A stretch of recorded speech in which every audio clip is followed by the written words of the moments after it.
What would you do if your perfect little lie was exposed in the most humiliating way possible? What if the one person you swore to protect found out in the worst way imaginable? These questions swirled in my head as I stared at the ocean outside my Miami hotel room, my phone buzzing incessantly beside me. Miami was supposed to be a break, a liberation from the life I had meticulously curated back home. A week of sun, sea, and me. No Mason, no prying in-laws, and no one watching me with expectation. Mason, my husband, believed I was here for a work conference. That was the first lie. The second was more insidious. It started the moment I stepped off the plane and removed my wedding ring, tucking it into the inner pocket of my purse. I told myself it was harmless, a small experiment to see what life could feel like untethered, to find out if the person I used to be still existed beneath the layers of wife and Mrs. Mason Carter. And then there was him. I met Chris at the hotel bar on my second night. His laugh was loud, his confidence intoxicating, and his attention electric. He didn't ask if I was married. He assumed I wasn't, and I didn't correct him. We talked until the bar closed, and I floated back to my room on a wave of something I hadn't felt in years: freedom, excitement, desire. But what would Mason think if he saw me now? Would he even recognize the woman I'd become in Miami? Those questions haunted me every time I glanced at my phone and saw Mason's texts. Hope the conference is going well. Miss you. Don't forget to call before bed. Love you. Weird not having you around.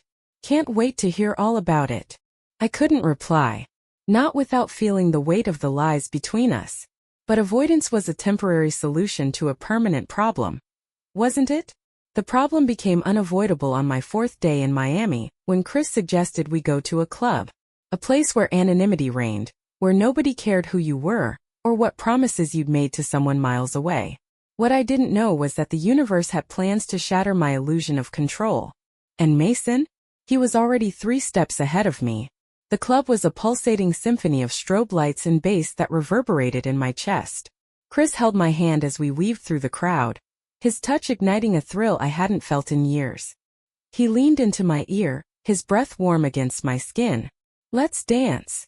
I nodded, letting him pull me to the center of the floor. The air was thick with the scent of sweat and perfume, and the music drowned out every coherent thought. Chris's hands rested on my hips, and I didn't resist as he drew me closer. For a moment, the world outside this club disappeared, until my phone buzzed in my clutch. Again. It was Mason, of course. I knew it without even looking.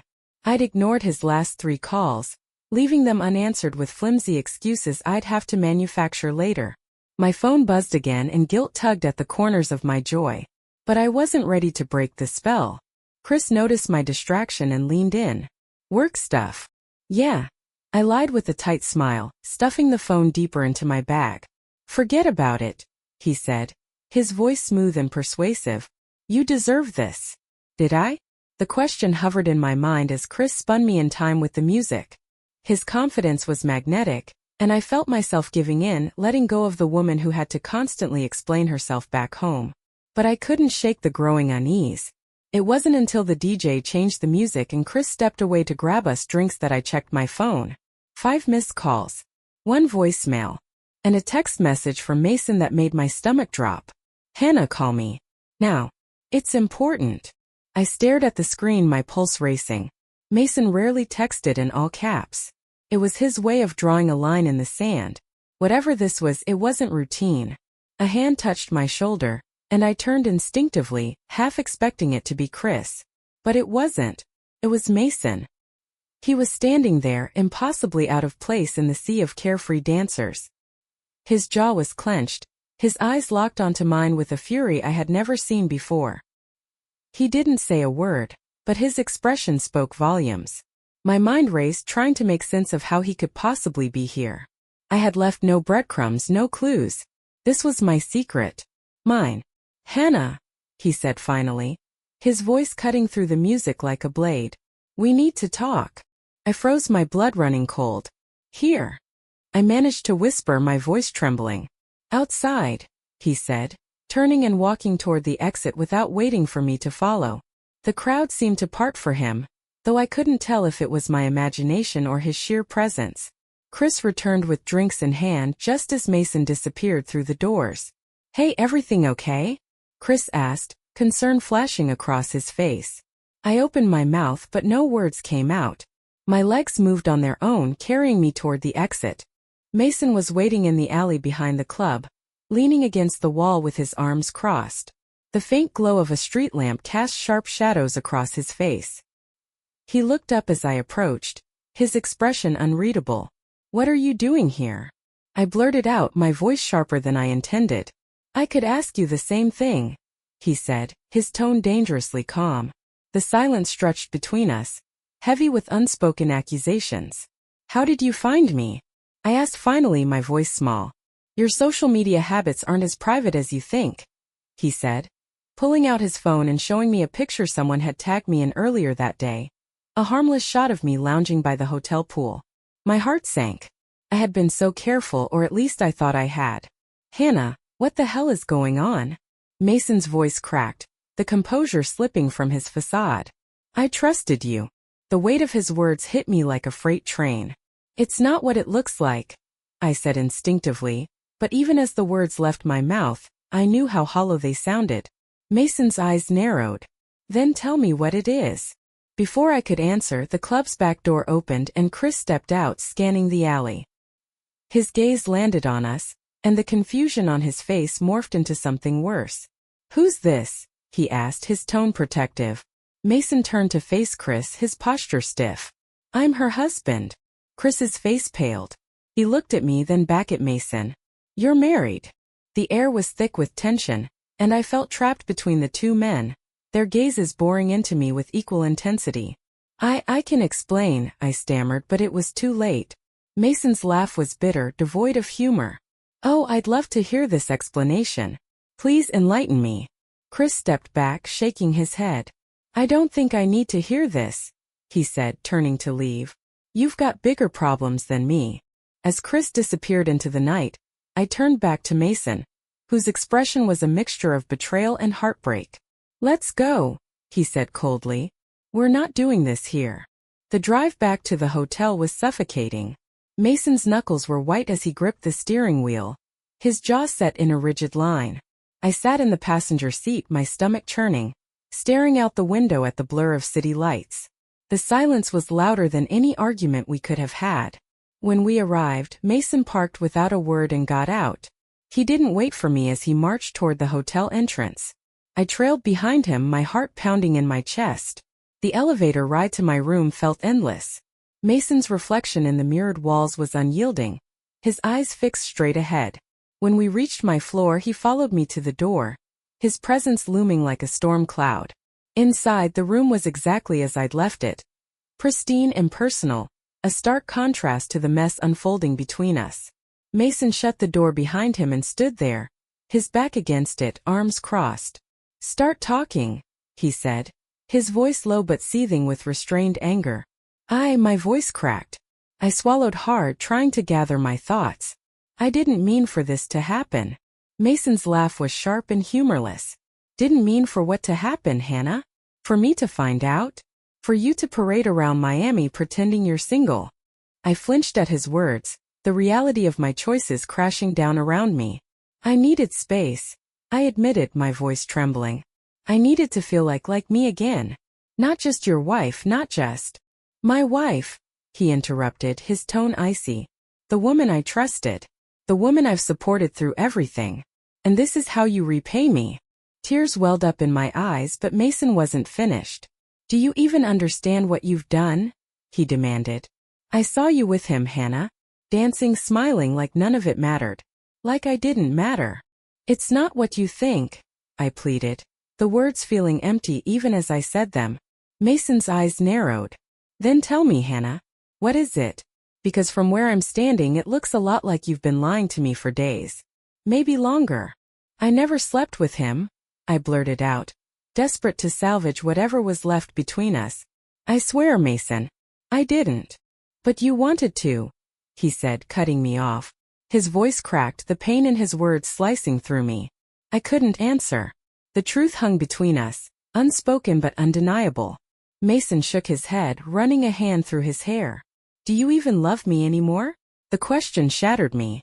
Of course I do, I said, stepping closer to him.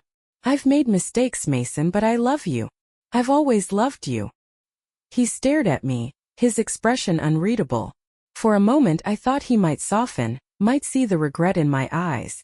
But then he spoke. Love isn't just words, Hannah. It's actions. And your actions, he trailed off, his voice breaking. Mason, please, I begged. Don't let this be the end of us. He looked at me for what felt like an eternity, his eyes searching mine for something. Remorse, sincerity, hope. I didn't know if he found it. Finally, he let out a long, shaky breath. I need time, he said, his voice barely above a whisper. I can't do this right now. Mason. No, he said firmly, holding up a hand. I need time to figure out if I can even look at you without seeing tonight. Without hearing every lie you've told me since you got on that plane. The finality in his voice left no room for argument. He grabbed his keys from the table and walked toward the door. Where are you going? I asked, panic rising in my chest. Home, he said simply. He opened the door and hesitated, his back to me. You should think about what you want, Hannah. Because if this is who you are, I don't think I can be part of it anymore. And then he was gone. I sank to the floor, my legs unable to hold me up. The room felt emptier than ever, the silence deafening. Mason was right. Love wasn't just words, it was actions. And my actions had spoken louder than anything I could say. Now all I could do was hope that the damage wasn't permanent. That maybe, just maybe, Mason would find it in his heart to forgive me. But as the hours stretched into the early morning, I realized I wasn't just fighting for Mason's forgiveness. I was fighting to forgive myself. 2 weeks after that night in Miami, Mason and I sat across from each other at the kitchen table in our home. The air between us was thick with tension, the kind that had grown unbearable over the past days. Since his return, Mason had been distant, staying out late, avoiding conversation, and sleeping in the guest room. I had tried everything to bridge the gap. Apologies, heartfelt letters, promises to change. But none of it seemed to make a dent in the wall he'd built around himself. Now he stared at me, his expression calm but resolute, a stark contrast to the storm raging in my chest. I can't do this anymore, Hannah, he said, his voice steady but heavy with finality. My heart sank. I had known this moment was coming, but hearing the words aloud was like a punch to the gut. Mason, please, I said, my voice cracking. We can fix this. We can go to counseling. I'll do whatever it takes. He shook his head, a sad smile flickering across his lips. It's not just about fixing this, Hannah. It's about trust. It's about knowing that the person I married won't tear me apart piece by piece. Tears welled up in my eyes, spilling over as I reached across the table to grab his hand. I made a mistake, I pleaded. A terrible, stupid mistake. But I love you, Mason. Doesn't that mean anything? He pulled his hand away gently, his eyes meeting mine with a mixture of sorrow and determination. It means everything, Hannah. But love isn't enough when the foundation's cracked. I need someone who doesn't make me question my worth, who doesn't hide behind lies. I can change, I said desperately. I've learned from this. I'll never. He held up a hand, silencing me. Hannah, I believe you mean that. But the truth is, I don't think I can heal from this with you still here. Every time I look at you, I see that night. I hear those lies. I can't keep living like this, and I won't make either of us suffer through it. The weight of his words pressed down on me, and I realized that no amount of begging would change his mind. Mason had made his decision, and for the first time I understood the depth of the pain I had caused him. When did you stop loving me? I asked, my voice barely above a whisper. He looked down, his jaw tightening. I never stopped loving you, he said after a long pause. But love doesn't mean I can stay. Sometimes walking away is the only way to save yourself. I nodded, tears streaming down my face. The fight drained out of me, replaced by a hollow ache. What now? I asked, my voice trembling. I'll stay with my brother for a while, Mason said, standing up and sliding his chair back. We'll figure out the logistics of the divorce later. I think we both need time and space to process this. Divorce. The word hit me like a slap, final and unforgiving. He turned to leave but stopped at the doorway, his back to me. Hannah, he said, his voice soft. I hope you find what you're looking for. I really do. And then he was gone. I sat alone at the table, the silence of the house pressing in around me. For years this home had been our sanctuary, filled with laughter and love. Now it was just a hollow shell, echoing with the memory of what we had lost. Months passed and life moved on in its relentless way. The divorce was amicable, if not painful, and Mason and I parted ways with minimal contact. I stayed in the house for a while, trying to rebuild myself in the absence of Mason's steady presence. I took a hard look at my life, at the choices I had made, and started the long, difficult process of finding out who I was without him. As for Mason, I heard through mutual friends that he was doing well. He had thrown himself into his work and even started dating again. The thought stung, but I knew he deserved happiness after everything I had put him through. One evening, as I watched the sun set from the porch, my phone buzzed with a text from Mason. "I hope you're doing okay." I stared at the message for a long time, the weight of it settling over me. It wasn't an invitation, nor was it a sign of reconciliation. It was simply a reminder that, despite everything, the love we had once shared hadn't completely vanished. I typed out a response, my fingers trembling. "I hope you are too. Thank you." As the sun dipped below the horizon, I realized that some endings weren't about failure or blame. They were about letting go, about freeing yourself and the person you love to find a new beginning. And maybe, just maybe, that was the truest kind of love after all.